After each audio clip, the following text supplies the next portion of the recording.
Queridos, eu queria compartilhar com vocês hoje. Vai ser uma mensagem mais curta, eu acredito, embora às vezes Deus traz algumas ideias que a gente está pensando, né? Eu vou compartilhar com vocês aqui um PowerPoint, tá? Deixa eu ver aqui. Vou falar sobre Salmo 13. Eu queria que você abrisse a sua Bíblia no Salmo 13, que nós vamos dar uma analisada. Bom, o Salmo 13 é um salmo interessante porque é um salmo de Davi. Ele é um salmo bastante curtinho, mas ele mostra uma história de luta de Davi, quando estava bastante triste, e ele então procurou Deus. É interessante porque esse salmo tem 6 versículos, e os primeiros 4, Davi está desabafando, chorando, de certa forma até reclamando, né? No sentido do desabafo. E depois, os últimos 2 versículos, ele acaba mudando o discurso dele. Muito interessante. Eu diria assim que esse Salmo 13 é qual palavra vou usar aqui? É uma demonstra, é uma amostra grátis. Não tem o médico dá uma caixinha de amostra grátis, né, para o paciente, às vezes? O original daquele remédio vem 30 comprimidos, aí na caixinha da amostra grátis vem, sei lá, 4 comprimidos, né? Então, esse Salmo 13, ele parece que é uma amostra grátis de como que Deus processa a nossa cura emocional ou o nosso alívio emocional, porque como o relato é muito pequeno, embora o conteúdo ele é bem significativo, a gente vê que apenas aqui Deus permitiu que nesse Salmo 13 fosse colocado no cânon bíblico aí somente 6 versículos, mas com muito conteúdo importante, psicológico e espiritual, e de luta pessoal que todos nós temos, né?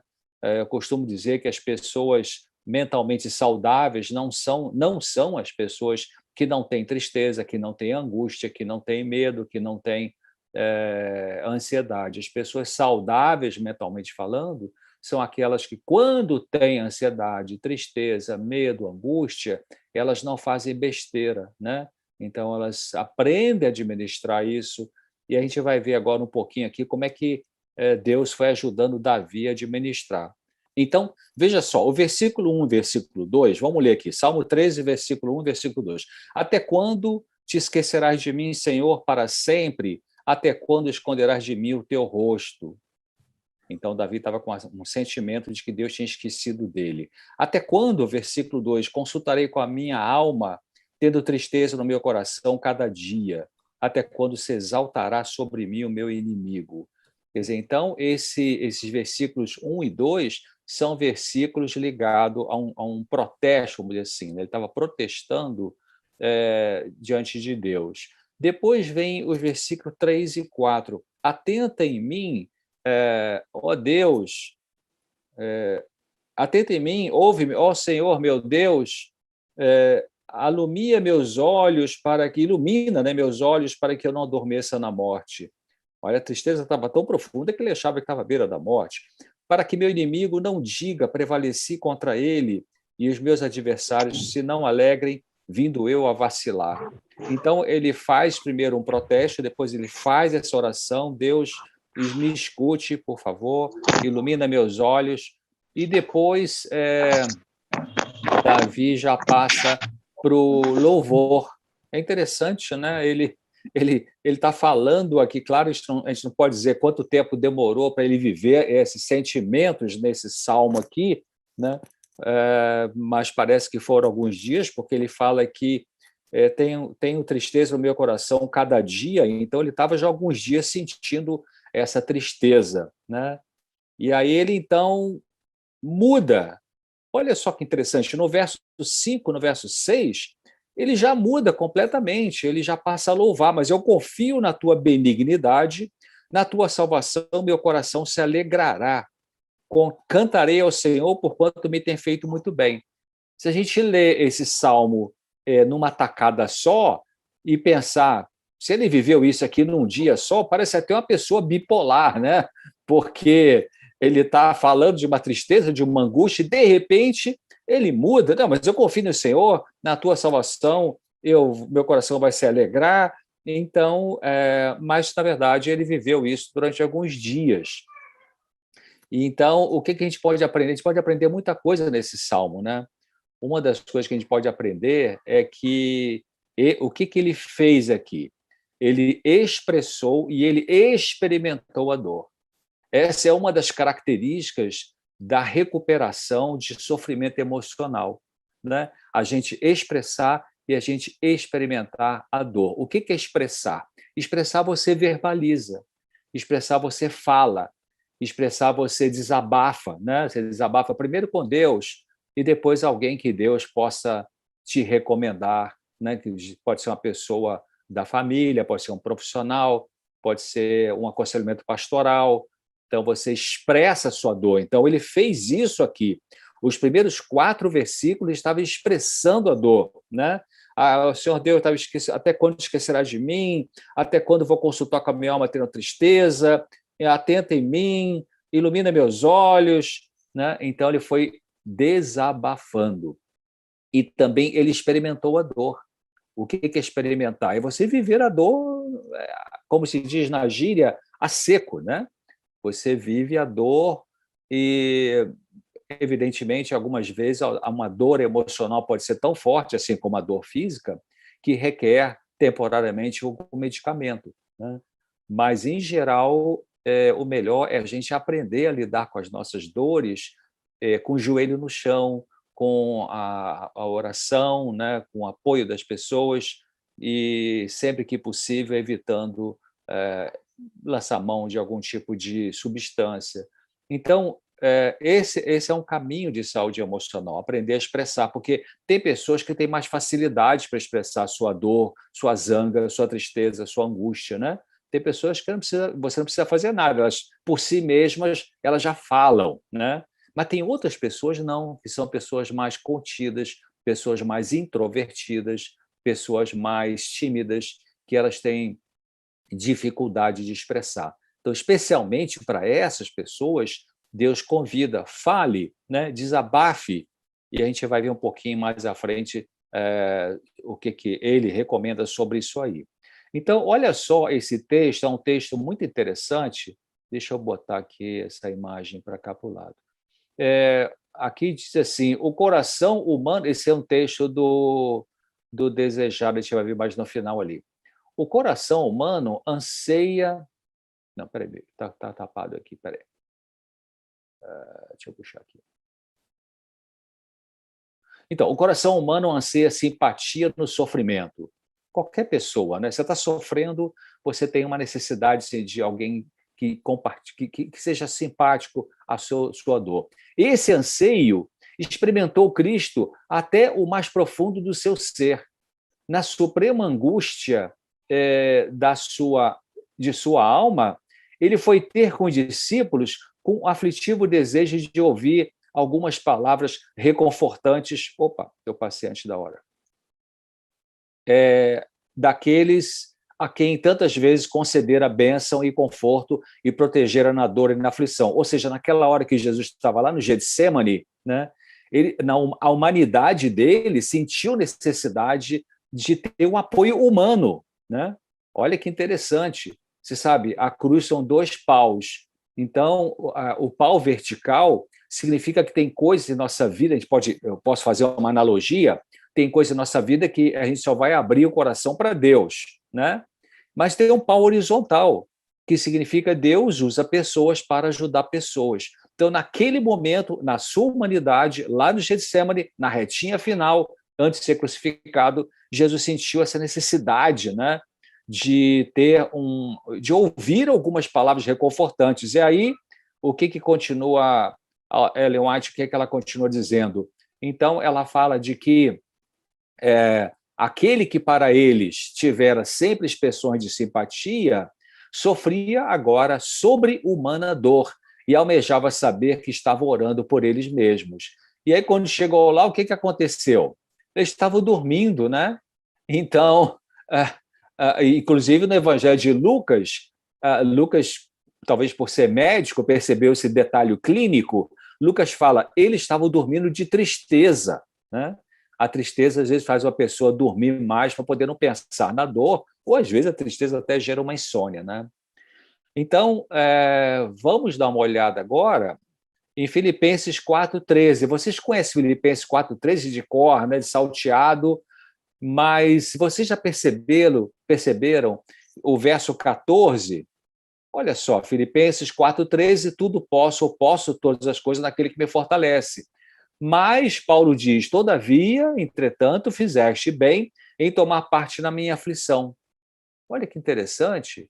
Então, quer dizer, o que Paulo estava dizendo aqui? Eu posso tudo em Jesus que me fortalece.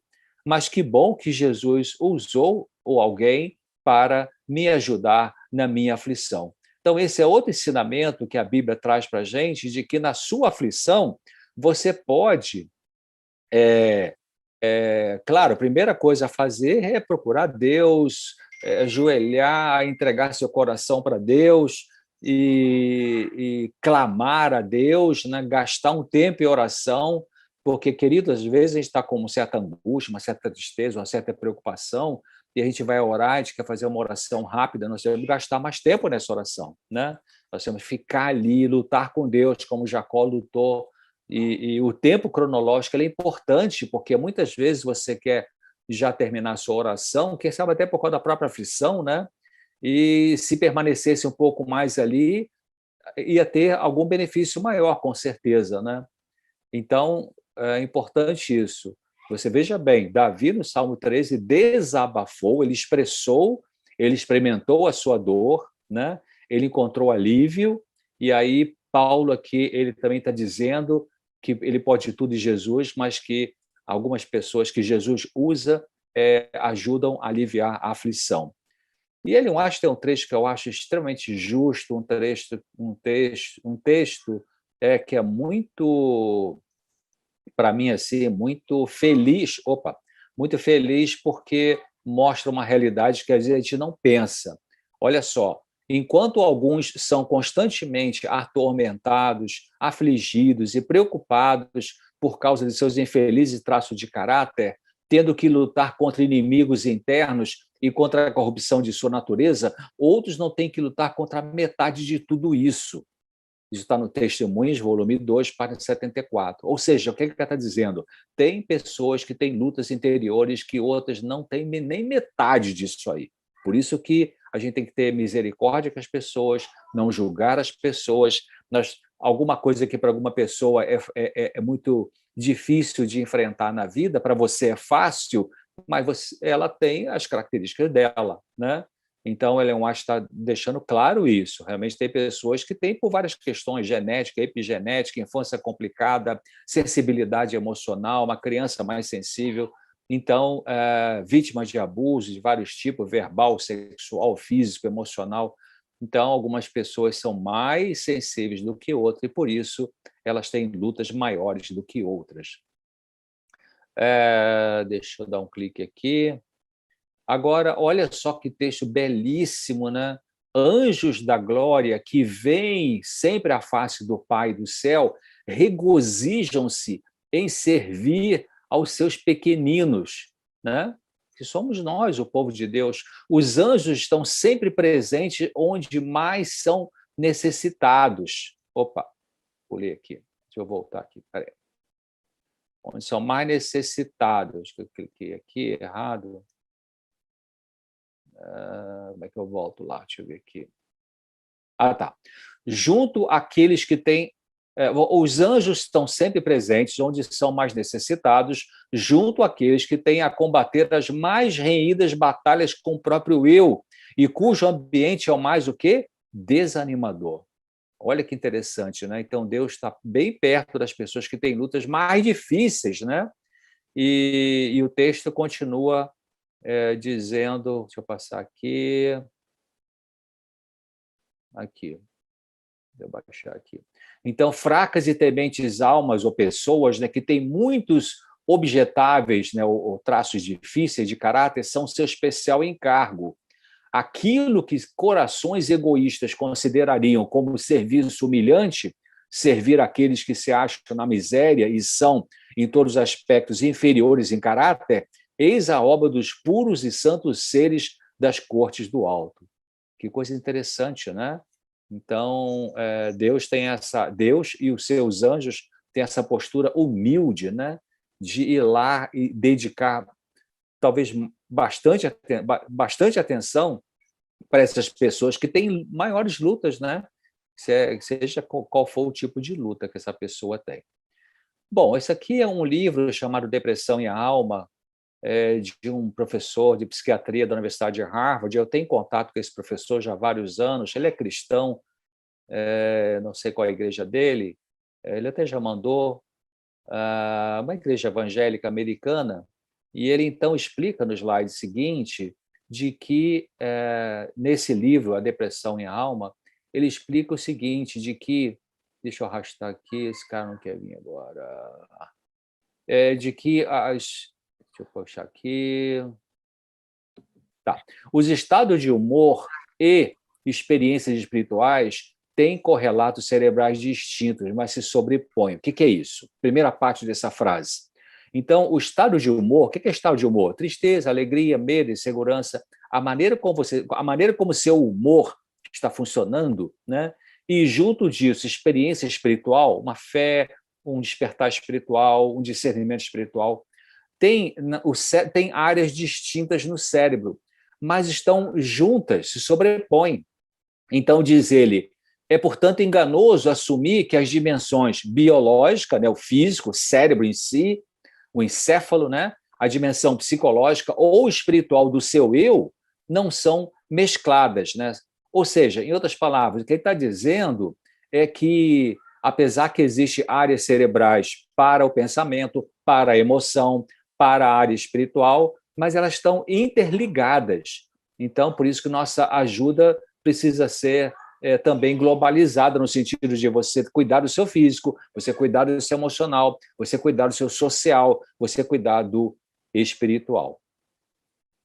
Bom, aqui é apenas a referência de um trabalho científico muito interessante, publicado na revista Natureza, né, Nature, que é a revista top no mundo científico, mostrando como que a psicoterapia muda o cérebro, a contribuição da neuroimagem funcional. Estou traduzindo aqui o título desse artigo, né? Ou seja, como que a psicoterapia muda o cérebro? O que é psicoterapia? Psicoterapia é uma ajuda psicológica que a pessoa recebe com um profissional de psicologia e usa. O que usa? Qual é o instrumento que se usa na psicoterapia? É a palavra, né? Psicoterapia parece com aconselhamento. Então, quando a pessoa se submete a um tratamento psicoterápico, né, de conversar com o psicólogo, dentro de uma técnica que esse psicólogo usa, que a gente chama de abordagem, então usa a palavra. Então, esse trabalho mostrou que a palavra muda o cérebro. Olha que coisa fantástica. Então, a palavra de Deus ela vai mudar o cérebro da pessoa, né, para melhor, com certeza.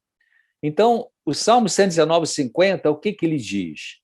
Eu gosto muito de uma versão bíblica que diz o que eu coloquei aqui. Deixa eu ver aqui o texto. Está aí. O que me consola em minha angústia é que a tua palavra, o quê? Me vivifica. O que significa vivificar? É fazer você funcionar, é reanimar, é levantar, né? Tornar vivo quando você estava para baixo. Então, por isso que gastar tempo, muitas vezes eu confesso a vocês, às vezes eu oro a Deus e peço um texto bíblico, e aí quando me vem à memória algum texto, eu penso assim, mas eu já sei o que está escrito ali, mas aí eu aprendi já faz alguns anos. Não, se eu pedir a Deus que me orientasse num texto para eu meditar, fora a lição da escola sabatina, fora outras referências, e aí me vem aquele texto à mente, eu, mesmo sabendo o que está ali, eu vou ler de novo, porque quando a gente lê a palavra, você sabe disso, né? Pela, sei lá, milésima vez, você tem uma nova experiência, você aprofunda mais, o Espírito de Deus usa aquela palavra naquele dia de uma forma diferente para você. Então, a gente pode ir na palavra de Deus porque ela nos consola, não é?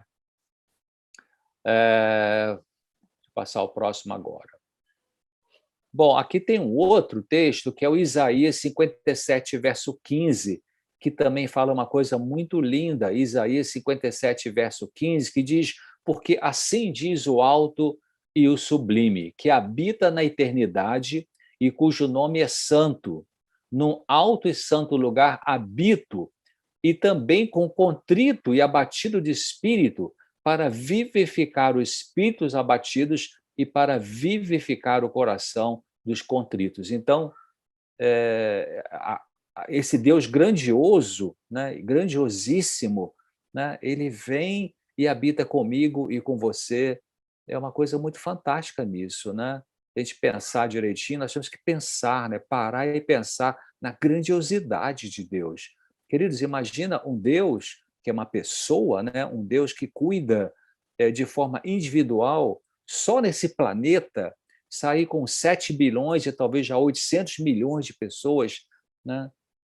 Às vezes eu ando pela rua dirigindo meu carro e eu penso nisso. Puxa, Deus sabe o que eu estou pensando agora aqui quando eu faço uma oração a Ele. Essa pessoa na calçada Ele sabe também, a outra também, a outra que está no outro carro, a outra que está no ônibus, né? Então, Ellen White fala que Deus tem uma mente difusa, né? A nossa mente é focal, a de Deus é difusa. Então, essa grandiosidade que é Deus, ele vem e habita com os abatidos de espírito para vivificar o coração dos contritos. Coisa linda, né?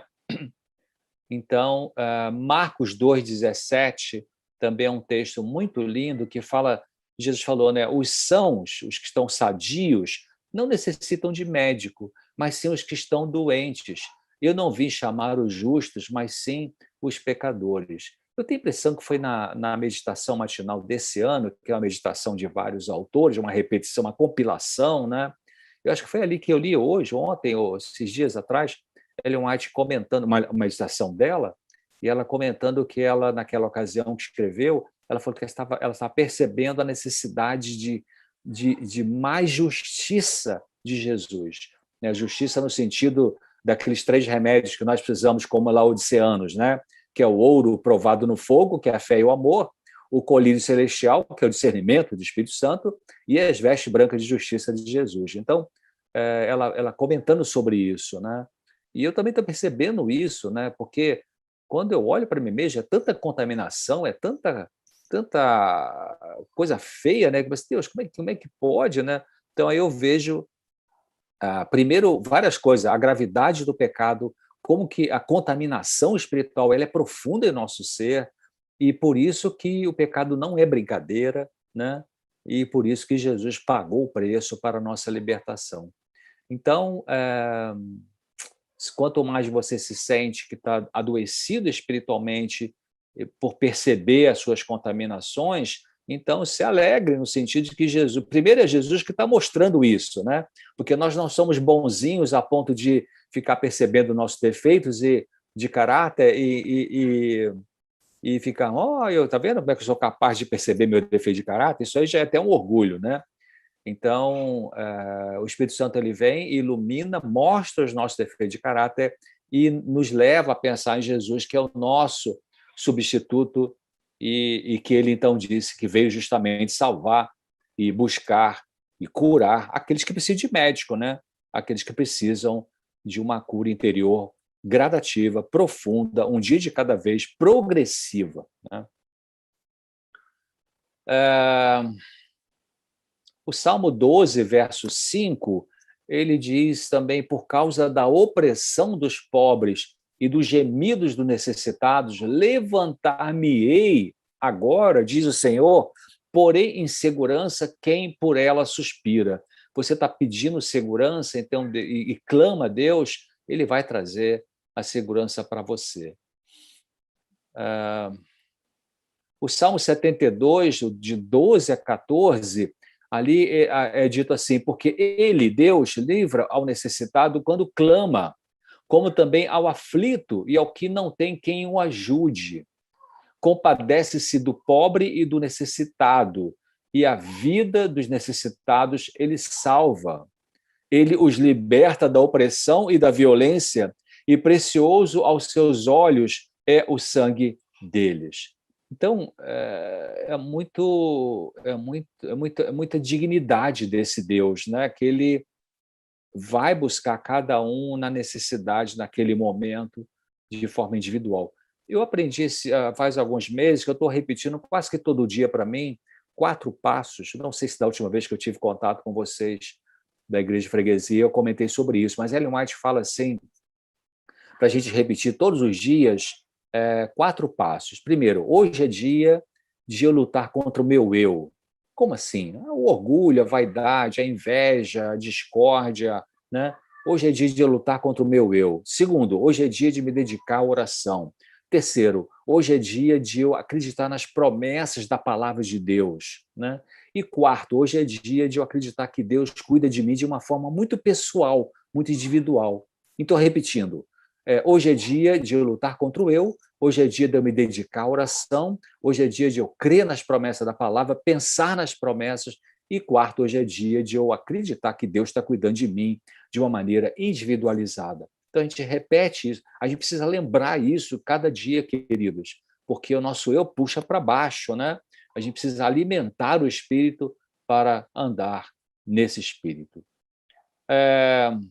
Bom, então eu queria deixar essa mensagem com vocês, né? Então, relembrando o que eu falei no começo, Davi, nesse salmo, ele então ele deu esse passo muito importante para a cura emocional, que é ele expressou o sentimento e ele experimentou a sua dor. Ele vivia a dor, ele abriu o coração para Deus e Deus trouxe um alívio para ele. Então ele falou lá no final, mas eu confio, né? Salmo 13, verso 5, eu confio na tua benignidade, na tua salvação, meu coração se alegrará, cantarei ao Senhor por quanto me tem feito muito bem. Pode ser até que Davi tenha expressado esse versículo 5 e 6 ainda com sentimento de tristeza ou de angústia, porque nós não temos que esperar acreditar que Deus nos ajuda só quando o sentimento desagradável desaparecer, né? Então, nós temos que entregar nossa angústia, nossa tristeza, nosso medo, né? Seja qual for a emoção dolorosa que estejamos sentindo, a Deus em oração e acreditar que Ele vai trazer o alívio na hora oportuna. Às vezes, o alívio pode ser naquela hora da oração, mas às vezes pode ser daqui a meia hora, às vezes pode ser no dia seguinte. Na pior das hipóteses, Ele vai estar com a gente naquela angústia, porque Ele prometeu, né? Não virá sobre você uma angústia, uma tentação, uma provação que você não possa suportar. Antes, Deus vai trazer algum tipo de alívio. É verdade que às vezes o alívio não é rápido. É verdade que a gente vive aquela angústia um pouco mais tempo do que a gente gostaria. Não está aí no PowerPoint, mas eu queria terminar com o Salmo 91, Salmo 91, 15, que tem 5 passos ali que também são passos de cura emocional e cura espiritual. Salmo 91, 15, olha só, Deus está falando assim, ele, né, que é eu, você, ele me invocará, ela me invocará. Segundo, eu lhe responderei. Terceiro, estarei com ele na angústia. Quarto, livrá-lo-ei. E quinto, o glorificarei. Então, primeiro a gente busca Deus de todo o coração. Não é uma oração rapidinha de 1 minuto e meio. Ficar ali 10, 15, 30 minutos, 40 minutos com Deus em oração. Temos que lutar com Deus em oração. Então você invoca Deus e Deus responde essa oração. Ele vai estar com você na angústia. Olha esse terceiro passo. O terceiro passo é bem realista, né? Deus está dizendo assim, Deus não falou assim nesse Salmo 91, 15, ele me invoca ou ela me invoca, eu respondo e resolvo tudo. Não é isso que ele está dizendo. Você me invoca, eu respondo, estou com você durante o tempo que essa emoção dolorosa ainda precisa estar por aí por alguma razão, mas eu vou te livrar dessa dor e vou te glorificar. Então, queridos, que Deus nos ajude para a gente realmente acreditar nisso e desenvolver dia a dia esses passos de aprofundamento da confiança no cuidado de Deus por nós. E eu sempre tenho pedido a Ele, Senhor, abre meus olhos. Hoje de manhã eu pedi, né? Eu estou aqui num sítiozinho perto da Novo Tempo e fui lá em Jacareí para estar com a minha filha hoje, meu netinho, meu genro, Dia dos Pais e tal. E de manhã pedi a Deus que me desse a percepção da presença dele, né? Que é uma coisa bastante necessária, eu acho que traz uma grande alegria, né? Quando a gente percebe a mão de Deus ali, alguma coisa simples às vezes, né? E então vamos fazer isso, né? Cada dia pedir que Ele se manifeste na nossa vida, porque lá em João 14, lembra? Ele prometeu isso, né? Eu estarei com Ele e a Ele me manifestarei, né? Então que Deus fortaleça cada um de vocês e que cada um de vocês, e eu também, a gente permaneça um dia de cada vez fazendo aquelas 4 coisas.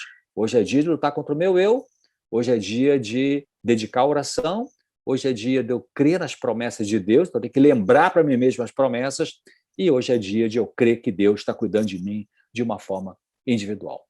Muito obrigado pela atenção de vocês. Deus abençoe. Vamos orar então. Pai querido, muito obrigado. Nós